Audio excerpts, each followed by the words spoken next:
முக்கிய செய்தி. சென்னை பசுமை வழிச்சாலை இல்லத்தில் இபிஎஸ் தலைமையில் அதிமுக எம்எல்ஏக்கள் கூட்டம் நடைபெறுகிறது. கூட்டத்தில் அதிமுக எம்எல்ஏக்கள் அனைவரும் பங்கேற்றுள்ளனர். சென்னை பசுமை வழிச்சாலை இல்லத்தில் அதிமுக பொதுச் செயலாளர் இபிஎஸ் தலைமையில் அதிமுக எம்எல்ஏக்கள் கூட்டம் நடைபெற்று வருகிறது. இந்த நிலையில் பெரும்பான்மை இல்லாத காரணத்தினால் தாவேக ஆட்சி அமைப்பதில் சிக்கல் நீடித்து வருகிறது. தற்போது இந்த முக்கிய செய்தியை பார்த்து வருகிறோம். விவரங்களை தர இணைப்பில் இருக்கிறார் செய்தியாளர் ராஜகுமரன். வணக்கம். அதிமுகவின் அனைத்து எம்எல்ஏக்கள் கூட்டத்தின் முக்கிய அம்சங்கள் என்னென்ன, இதற்கான நோக்கம் என்ன, விவரிக்கலாம். அதிமுகவை பொறுத்தவரை 47 உறுப்பினர்களை இந்த சட்டப்பேரவை தேர்தலிலே பெற்றிருக்கின்றது. அதிமுக பொதுச் செயலாளர் எடப்பாடி சட்டப்பேரவை தொகுதியில் வெற்றி பெற்றிருந்தார். அதே போன்று 47 உறுப்பினர்களை பெற்றிருக்கக்கூடிய நிலையிலே தொடர்ச்சியாக ஆலோசனை கூட்டத்திலே அதிமுக தலைமை ஈடுபட்டு வருகின்றது.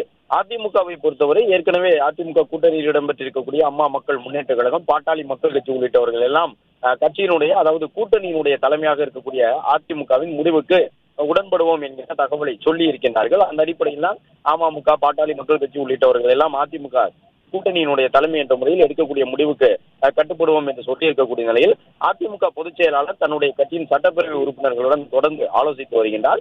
இது மட்டுமல்லாமல் சட்ட வல்லுநர்களும் இடம்பெற்று அவர்களும் அதிமுக தலைமையோடு தங்களுடைய அந்த அரசியல் ரீதியாக தற்போது என்ன நடைபெற்றுக் கொண்டிருக்கின்றது, சட்டப்பூர்வமான வாய்ப்புகள் என்னென்ன இருக்கின்றன, ஆட்சி அமைப்பது தொடர்பாக ஆளுநருக்கு இருக்கக்கூடிய அதிகாரம் என்ன, ஆளுநர் வழக்கமாக இந்த தனிப்பெரும்பான்மை பெற்றிருக்கக்கூடிய கட்சியை அழைக்காவிட்டால் அடுத்த கட்டமாக ஆளுநருடைய செயல்பாடு என்னவாக இருக்கும், அந்த அடிப்படையில் அதிமுகவிற்கு அழைப்பு வருவதற்கான சூழல் இருக்கின்றதா என்பது உட்பட பல்வேறு கோணங்களில் ஆலோசனையை நடத்தி கொண்டிருக்கின்றார்கள்.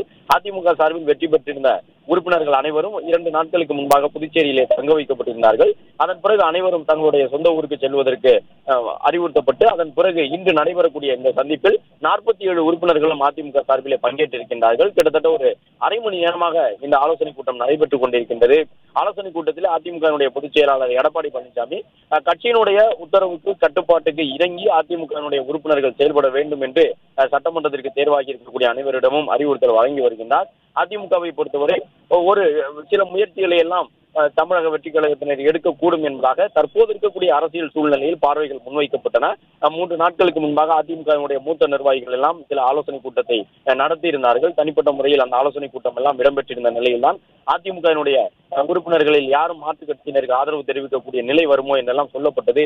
ஆனால் அதிமுக தலைமை திட்டவட்டமாக அதை மறுத்து அதிமுக உறுப்பினர்களுக்கிடையே எந்த பிரிவும் இல்லை, பிளவும் இல்லை, யாரும் போர்க்கொடியெல்லாம் தூக்கவில்லை, அதுபோன்று வரக்கூடிய செய்திகள் தவறானவை என்று சொல்லியிருந்தார்கள். அதற்கு ஏற்ப தொடர்ச்சியாக அதிமுக சார்பில் நடைபெற்றுக் கொண்டிருக்கக்கூடிய இந்த ஆலோசனை கூட்டத்திலே கட்சியினுடைய அனைத்து சட்டமன்ற உறுப்பினர்களும் பங்கேற்றிருக்கிறார்கள். அந்த அடிப்படையில் தான் இப்போது நடைபெறக்கூடிய கூட்டத்திலும் கூட 47 உறுப்பினர்களும் பங்கேற்றிருக்கின்றார்கள். ஏற்கனவே நேற்றைய தினம் அதிமுக பொதுச் செயலாளரை சந்தித்து திரும்பிய தம்பிதுரை மூத்த நிர்வாகி அவர் கூறும் பொழுது அதிமுக உறுதியாக ஆட்சி அமைக்கும், அதற்கான சூழல் உருவாகி கொண்டிருக்கின்றது என்றெல்லாம் சொல்லி இருந்தார். எனவே அதிமுக சார்பில் நடைபெறக்கூடிய இந்த கூட்டத்தில் சட்டப்பேரவைக்கு தேர்வாகி இருக்கக்கூடிய அனைவரும் ஒருமனதோடு ஒத்துழைக்க வேண்டும் என்பது உட்பட பல்வேறு கோரிக்கைகளை அதிமுக தலைமை முன்வைத்திருக்கின்றது. அதிமுக சார்பில் அடுத்ததாக சட்டப்பேரவைக்கு நடைபெறக்கூடிய அந்த வாக்கெடுப்பு உள்ளிட்டவை தொடர்பாகவும் பேசப்பட்டு வருவதாக தகவல் வெளியாகி இருக்கின்றது. ஏனென்றால் விரைவில் தமிழக சட்டப்பேரவையில் யாருக்கு பெரும்பான்மை இருக்கின்றது என்பதை நிரூபிப்பதற்கான ஒரு சூழல் உருவாகக்கூடும்.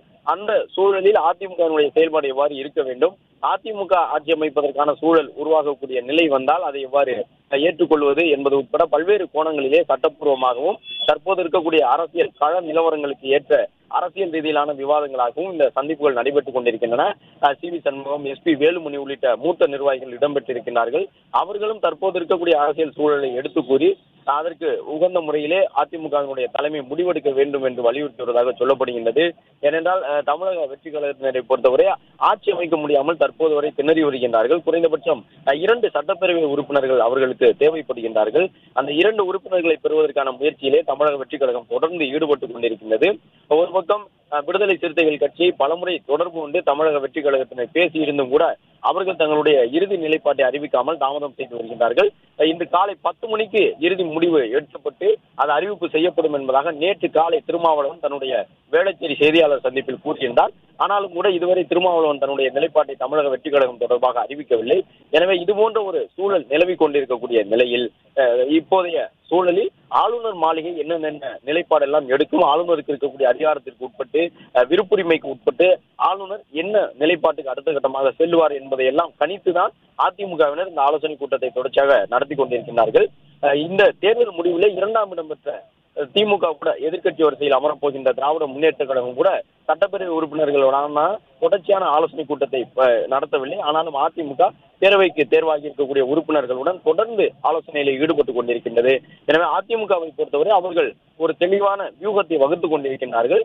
தங்களுக்கு சாதகமான ஏதேனும் அம்சங்கள் இடம்பெறக்கூடும் என்று அதிமுகவினர் உறுதிபட நம்புகின்றார்கள் என்பதைத்தான் இந்த சட்டமன்ற கூட்ட உறுப்பினர்களுடைய ஆலோசனை கூட்டம் எல்லாம் நடைபெற்று முடிந்து வெளியில் வரக்கூடிய அந்த சட்டப்பேரவைக்கு தேர்வானவர்களோ மூத்த நிர்வாகிகளோ உள்ளே பேசப்பட்ட விஷயங்கள் தொடர்பாக நமக்கு கிடைக்கக்கூடிய தகவல்களோ உறுதி செய்கின்றன. எனவே அதிமுகவும் முழு நம்பிக்கையோடு இருக்கின்றது. அவர்களுக்கு சாதகமான சில முடிவுகள் எல்லாம் இந்த பெரும்பான்மைக்கு யாரும் இன்னும் அறுதி பெரும்பான்மை பெறாத சூழ்நிலையிலே அவர்களுக்கு சாதகமான சில அம்சங்களும் இருப்பதாக பார்க்கின்றார்கள். எனவே அது குறித்து இந்த ஆலோசனை கூட்டத்தில் பேசப்பட்டு வருகின்றது. இந்த ஆலோசனை கூட்டம் நிறைவுற்ற பிறகு இன்று என்னவெல்லாம் பேசப்பட்டிருக்கின்றது, அதிமுகவினுடைய பொதுச் செயலாளரின் மனநிலை தற்போது என்னவாக இருக்கின்றது, எந்த அளவு நம்பிக்கையோடு அதிமுகவினர் இருக்கின்றார்கள், எந்த சட்டப்பிரிவின் அடிப்படையிலே அவர்களுக்கு இந்த நம்பிக்கை வந்திருக்கின்றது என்பதையெல்லாம் நாம் பதிவு செய்ய இருக்கின்றோம். பிளே ஸ்டோர் மற்றும் ஆப் ஸ்டோரில் இருந்து பாலிமர் செயலியை QR கோடு மூலம் பதிவிறக்கம் செய்யுங்கள். செய்திகளை உடனுக்குடன் பெறுங்கள்.